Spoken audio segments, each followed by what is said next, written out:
Convidamos agora o professor Kleber para as suas explanações. Boa noite, Marina. Boa noite, Wilson. Boa noite aos membros da comissão organizadora da Sexta Semana Acadêmica de Geografia, do Polo de Campo Grande, da UERJ, CEDERJ. A gente está nesse contexto de ensino remoto emergencial. Hoje foi minha última aula do semestre. Marina me apresentou. Muito obrigado, Marina. Eu também sou professor, além aqui da UERJ, do consórcio CEDERJ. Eu sou originalmente docente do Instituto Multidisciplinar, do Departamento de Geografia, da Universidade Federal Rural do Rio de Janeiro. Saúdo o professor Robson Castro, que está aqui, meu parceiro na condução da disciplina, né, o mediador à distância. Saúdo o professor Cláudio também, que foi o palestrante, professor que me antecedeu. Muito importante e elucidatória a intervenção. Eu vou me aproveitar de alguns exemplos que você trouxe e vou, digamos assim, pegar carona, né? Aproveitar efetivamente alguns dos seus exemplos. Saúde a professora Vanilda, que ela esteja na sala, e aos demais alunos, colegas, que porventura estejam aqui e eu ainda não identifiquei. Olha, agradeço a organização do evento pelo estímulo que me foi proporcionado de pensar acerca dessa questão, envolvendo esses dois conceitos bem importantes na geografia, agora atualmente, século XXI, que é o conceito de resiliência e o conceito de ambiente urbano. Não é a minha área de conforto, né? Estaria mais confortável se fosse falar apenas de gestão da água, saneamento, riscos ambientais, mas eu aceitei de pronto o convite do Wilson, né, representando toda a organização do evento, porque é um momento que a gente tem de pensar, né, e de refletir acerca dessas questões. E não podia perder esse momento, que agora não é presencial, é remoto, mas eu não podia perder esse momento no Polo de Campo Grande, esperando também, já que vai ser gravado, que outros alunos de outros polos também possam aproveitar esse momento. Bom, o título fala de ganhos ou perdas, ou ganhos e perdas, né? Eu acho que pensar em ganhos ou perdas sempre vai ser uma tomada de posição a partir de um ponto de vista, sabe? A partir da compreensão de mundo, da constelação de ideias de cada um, de como a gente enxerga a vida, enxerga o próprio mundo. Para mim, eu adianto que com todos os riscos e com todas as perdas, tanto materiais como imateriais, contando então com as milhares de vidas humanas perdidas ao longo desses meses no nosso país, e eu particularmente perdi parentes diretos, eu tendo a dizer que o balanço tende a ser de ganho, tem que ser de ganho. Haja vista que a gente tem que falar de esperança, gente. A gente precisa falar de esperança mesmo em meio, vivendo com tantas adversidades e notícias ruins. Interessante quando o professor Cláudio menciona a questão da água na Baía de Guanabara, né? Precisamos, às vezes, de notícias boas. E eu me pensava, cheguei a comentar com a minha mãe, eu acho, ou algum outro parente, não sei se com a esposa, quando ouvi isso, né? Falei assim, gente, mas a quantidade de esgoto que está sendo jogado na Baía de Guanabara continua sendo a mesma. Ninguém parou de fazer cocô. O saneamento básico não foi resolvido como um passe de mágica, não instalamos dezenas de estações de tratamento de esgoto nos bairros, né? Nenhuma grande estação de tratamento mágica, térica, que resolvesse todos os problemas de saneamento da cidade e da metrópole. Não. Então, assim, estranho isso, né? E é muito importante quando vem um profissional, um professor, um pesquisador e explica isso, como explicou o professor. Bom, eu acho que a gente tem que pensar em esperança, sabe? E aqui, muito mais uma opinião minha, mas também com caráter de manifesto, né? De esperança, e não apenas em uma vacina, mas em uma mudança social positiva. A gente pode falar de solidariedade entre as pessoas, solidariedade entre nós, né? A gente pode falar de consciência, a gente pode falar de ganho de consciência, inclusive de classe. Por mais que a classe trabalhadora continue sendo massacrada, sem emprego, sem renda, sem alimento, sem auxílio emergencial, sem água. Eu acho que nós não podemos perder essa perspectiva de vista, perspectiva de que mesmo nessas adversidades, algo de positivo devemos tirar. Nem que seja essa consciência de classe, nem que seja solidariedade entre nós. Bom, depois dessa pequena introdução, né, para a gente respirar, acalmar, organizar as ideias, né, eu preciso dizer que parei para pensar nessa conversa. É tão difícil a gente conversar com os alunos do CEDERJ, né, da UERJ, CEDERJ, fora daquele ambiente frio, gélido da plataforma, né? A gente pede para que os alunos entrem em contato com os tutores, para que entrem em contato com os mediadores. Comigo, alguns entram por e-mail. Eu tenho uma participação relativamente ativa na sala de tutoria. Tentei marcar algumas videotutorias, às vezes não funcionam, não vai ninguém. Eu acho que eu marco nos horários que os alunos não podem. Eu fico um pouco decepcionado e pensando que eu tenho que rever, né, esse horário que eu marco as videotutorias. Mas aqui é um momento que a gente tem de conversar e de refletir. Então, esse exercício de pensar me remeteu a um texto que eu li há muito tempo do professor português Boaventura Souza Santos.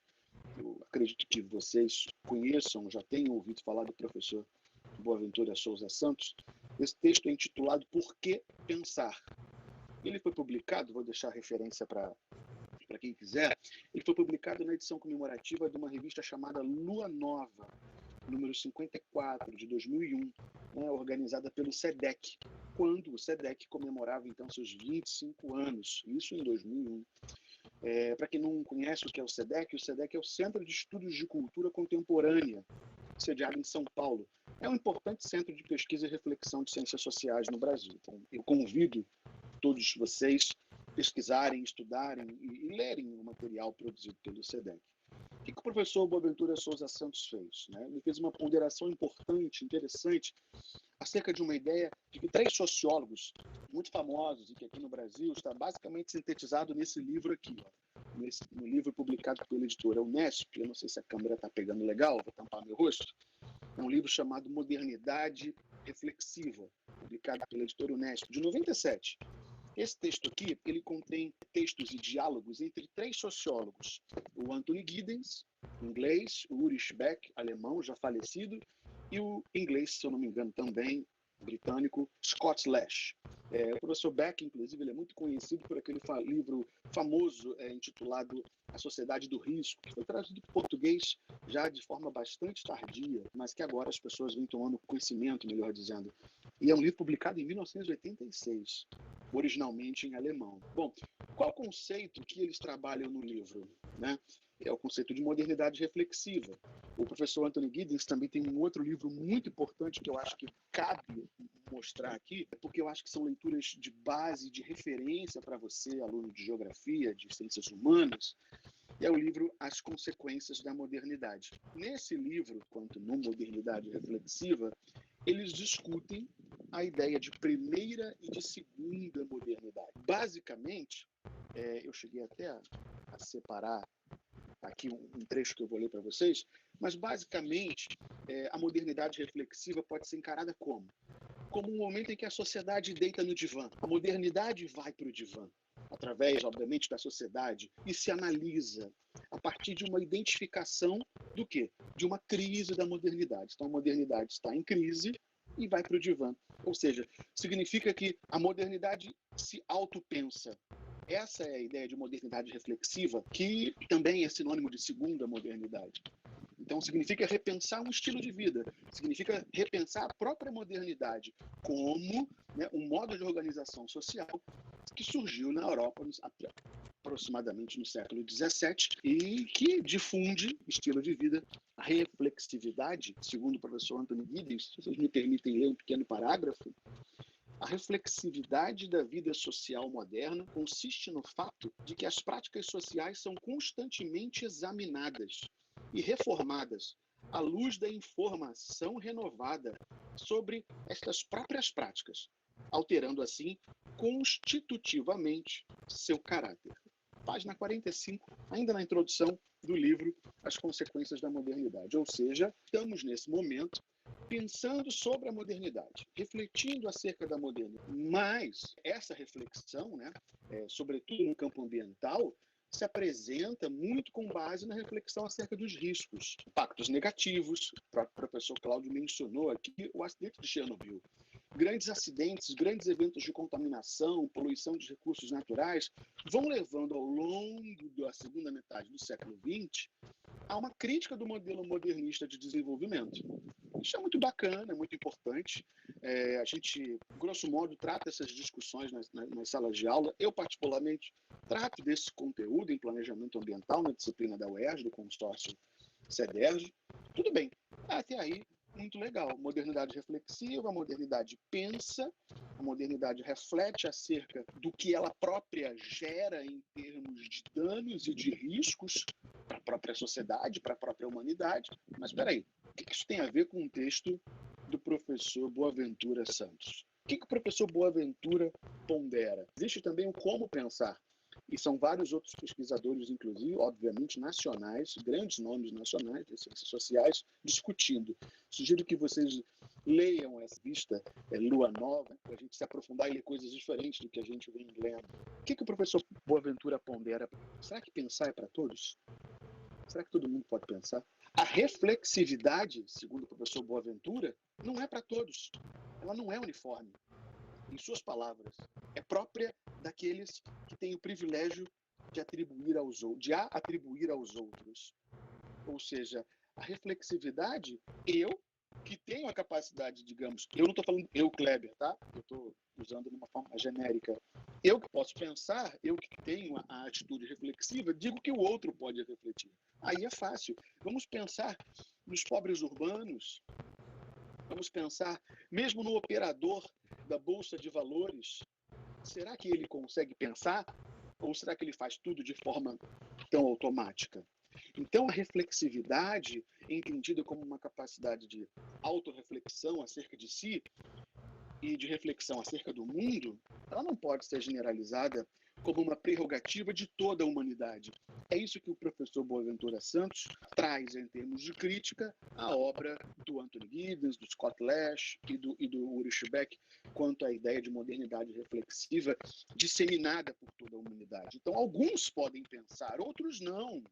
Outros empurram um carrinho somente. Outros operam a Bolsa de Valores, pode fazer, inclusive, movimentos globais importantes, interessantes no mercado financeiro, mas ele está automatizado, robotizado. E o pobre urbano, os excluídos, estão lutando pela sua sobrevivência. Não conseguem pensar, às vezes, além disso. Então, o que eu quero trazer com essa discussão sobre o pensar? Com toda a vênia, com toda a licença possível. Eu quero valorizar esse espaço que nós temos aqui como um espaço modesto, porém privilegiado de reflexão.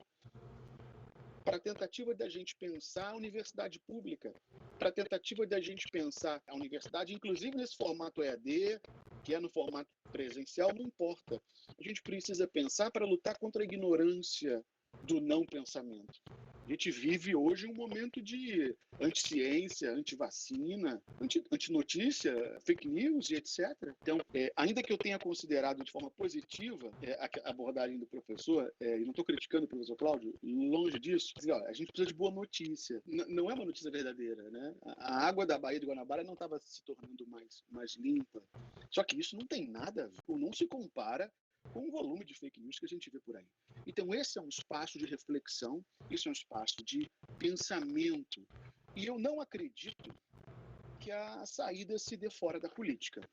Eu acredito que a saída para esses nossos impasses ele vai se dar por meio da política. E aí eu vou me permitir mostrar mais um livrinho, mais uma outra obra muito importante que é da Hannah Arendt, O que é Política. É uma obra póstuma.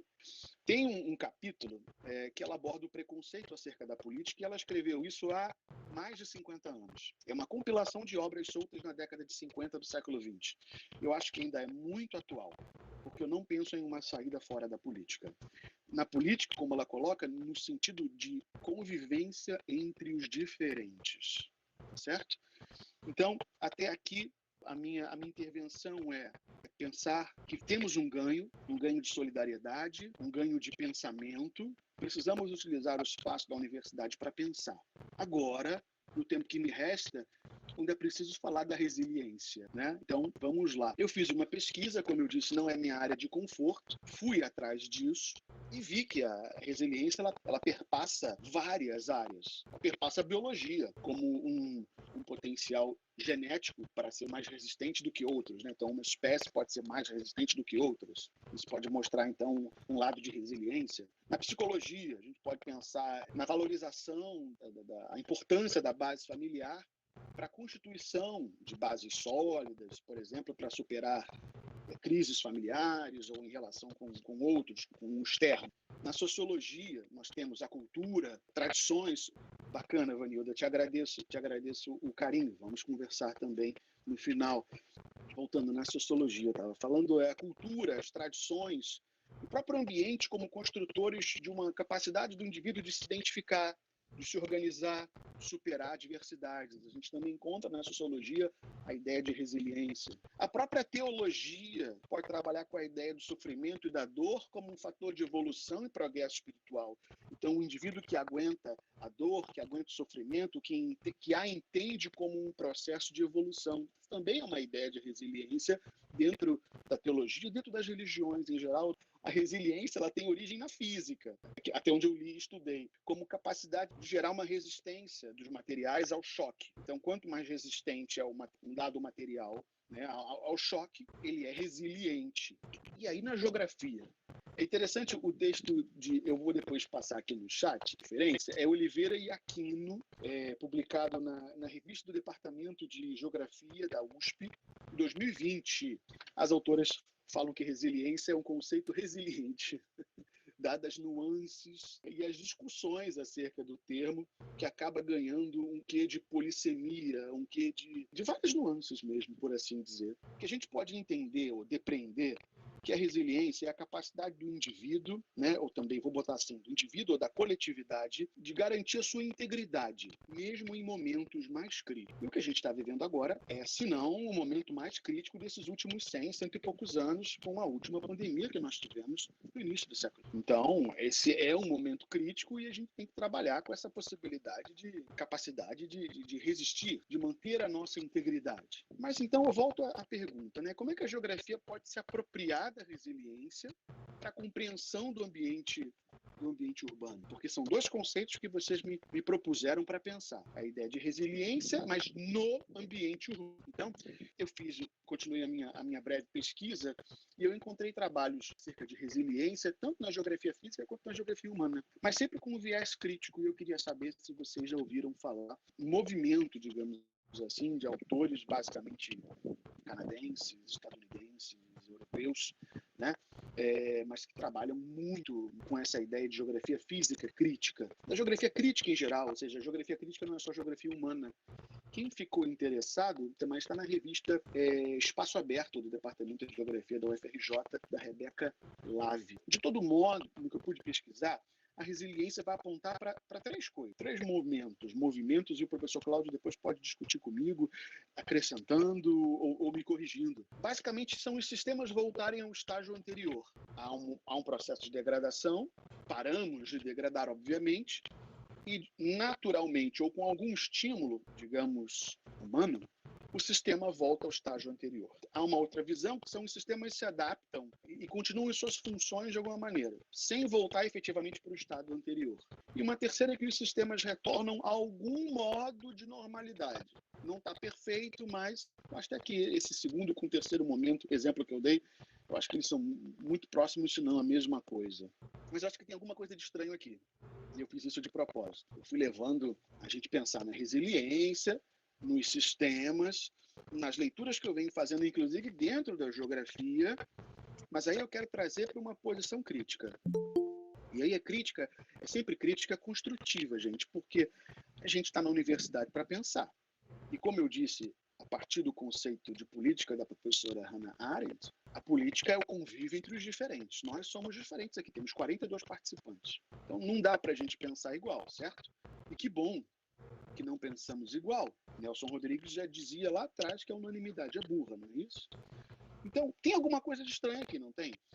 Gente, a gente está falando de sistema de resiliência, mas eu ainda não falei do contexto da pandemia e do contexto da geografia. Eu não faço ecologia, eu não sou ecólogo, né? Não sou biólogo. Eu acho até que eu faço ecologia política, participo de uma rede internacional, inclusive, que trabalha com água, que é a rede Waterlat, que tem um viés de trabalhar com a água dentro da ecologia política. Mas a gente está falando de resiliência, de pandemia, de ambiente urbano, mas a gente ainda não falou da gente, das pessoas. Então, para falar de resiliência, eu acho que, pela visão da geografia, a gente tem que falar da vulnerabilidade das pessoas antes. É esse o ponto que eu quero chegar. Mas será que as pessoas... A gente tem que pensar nas pessoas. Mas será que as pessoas podem ser consideradas, ou pode ser considerado uma categoria de análise para a geografia? Será que eu posso considerar pessoas, assim como eu considero espaço geográfico, assim como eu considero território, assim como eu considero classe social? Aí eu lembrei que o atual prefeito falou sobre cuidar das pessoas. Lembra que ele disse lá, 4 anos atrás, que ele ia cuidar das pessoas? Pessoas pode até ser uma categoria para política partidária, mas eu acho que para a geografia pessoas não são. Eu acho que a gente precisa pensar no espaço intrametropolitano, metropolitano, que é o nosso raio de ação aqui, ainda que nós tenhamos polos do CEDERJ em Nova Friburgo, Natividade, Barra do Piraí, e Três Rios, que são polos fora da região metropolitana. Tem mais um polo, né? Peço desculpas aos colegas desse polo que abriu agora o curso de Geografia. Esqueci, depois vocês me dizem, escrevam no chat aí. Mesquita, valeu. Mas a gente tem que usar quais recortes? Classes sociais, trabalhadores urbanos, pobres urbanos, grupos marginalizados e socialmente excluídos. Vamos usar recortes do censo, setor censitário, bairro, espaço metropolitano. A gente tem que tratar da vulnerabilidade dos cidadãos. Só que esses cidadãos, eles não são iguais. Por isso que falar de pessoas é um problema. Agora eu vou justificar o porquê que falar de pessoas é um problema. Porque é uma generalização que não ajuda, ela ao contrário mascara. E eu vou pedir muita licença, muita vênia, eu não quero criar uma polêmica, mas eu preciso falar disso. Para mim, é idem para a ideia de antrópico, que é uma moda na geografia. Queria que vocês refletissem, eu escrevi isso para todos os meus estudantes que falam isso na prova. Quando vocês usam isso, vocês naturalizam a espécie humana. É uma coisa só. Só que a espécie humana não é uma coisa só. Porque o que é o fator? O fator é aquele que faz alguma coisa. Só que a sociedade é extremamente complexa, cheia de nuances variáveis. Não dá para a gente tratar a sociedade complexa, sociopolítica, espacialmente, como um fator antrópico que age por igual. Mesma coisa para desastres naturais. Depois no debate a gente volta a falar disso, tá? Será que é possível a gente falar de desastre natural? Uma coisa é a origem daquele evento que causou perdas de vidas humanas. Mas se causou perdas de vidas humanas, então o desastre é social. Não é um desastre natural. Não existe desastre natural. Existe desastre social ou desastre ambiental. Tudo bem. Porque eu considero que esse ambiente é um ambiente socialmente construído. Ambiente não é sinônimo de natureza. Para falar de resiliência, eu acho que tem que falar de vulnerabilidade. E aí eu pensei, mas tem que ter um recorte de escala temporal e de escala espacial. Infraestrutura sanitária, o IBGE mostra isso. Eu estou fazendo alguma coisa, mas eu acho que só vou ter resultado para ano que vem. Acesso à água potável, rede de esgoto, banheiros. Banheiros, sim, isso me lembra o trabalho do professor Mike Davis, Planeta Favela, muito atual. Há favelas que a gente conta com uma latrina para milhares de pessoas na África ou no Sudeste Asiático, e inclusive no Brasil, problemas seríssimos. Como é que a gente vai falar de resistência à pandemia se a população mais pobre trabalhadora não tem água, não tem rede de esgoto, não tem água potável, não tem infraestrutura de saúde, é um outro indicador importante, postos e hospitais e outros tipos de apoio, densidade demográfica, renda, emprego. No meu ponto de vista, a pandemia, a doença, infelizmente, atinge quem tem menos recursos para manter uma higiene básica. Então, se faltar água e sabão, a gente volta ao século XIX. Então, eu vou terminar com uma reflexão, e aí eu vou compartilhar a minha tela. Eu penso no seguinte, uma reflexão que eu pensei hoje, finalizando aqui a minha intervenção. Será que a gente deve falar de resiliência ou será que a gente deve falar de vulnerabilidades e riscos, pensando nas classes sociais, nos trabalhadores, nos pobres urbanos, nos socialmente excluídos? Porque, para mim, pensar em resiliência me remete ao quanto que a gente pode apanhar, ao quanto que a gente pode sofrer, apanhar. E aí eu queria mostrar uma foto, é essa foto aqui. Quero mostrar essa foto. Essa foto é de um fotógrafo famosíssimo, olha o nome dele aí, Jonas Bendiksen, eu acho que ele é sueco, norueguês, é alguma coisa nórdica. Ele tem um site, pensa em resiliência e olha para essa foto. Essa menina ela é resiliente ou ela é vulnerável? O quanto que ela pode apanhar ainda? Quanto que ela tem de resiliência, entende? Eu prefiro pensar pela ótica da vulnerabilidade. Olha, parece ser uma favela indiana, passa um valão, que na verdade não é um valão, drena o esgoto das casas, as crianças brincando à esquerda, os rapazes aqui conversando como se nada tivesse acontecido, e um galãozinho d'água aqui à esquerda, em cima da cabeça do rapaz aqui, um galão d'água. Eu acho isso fantástico. Aqui é Teresópolis, eu posso mostrar depois, 2011, e aqui eu preciso fazer referência ao LIGA, do professor, meu colega Gustavo Mota de Souza, que é do Departamento de Geografia, é do Instituto de Agronomia da Federal Rural, né? Eu sou do Instituto Multidisciplinar, ele é do Instituto de Agronomia, são 2 departamentos de Geografia na Rural. Aqui é a taxa de letalidade para 8 de dezembro de 2020, ele tem essa taxa de letalidade dia a dia. Vocês podem ir nesse site, liga.ufrrj.br/Covid, e dar uma estudada nesses dados. Veja que tem um cinturão aqui metropolitano de taxa de letalidade, subindo para Petrópolis, ó. Sobe para Petrópolis e São José do Vale do Rio Preto, lá com 3,1, Areal do lado de Petrópolis. Temos aqui um cinturão interessante e triste, né? Mas de taxa de letalidade na Baixada Fluminense, que a gente pode relacionar, sim, com a questão de saneamento básico, de aglomeração, densidade populacional, menos renda, menos capacidade de ter dinheiro para ter recursos mínimos, né? Para se manter limpo, para comprar álcool gel, para lavar sua casa, e etc. e tal. Agradeço e vamos conversar no debate ainda, tem bastante tempo. Muito obrigado. Então, professores, a gente agradece pela exposição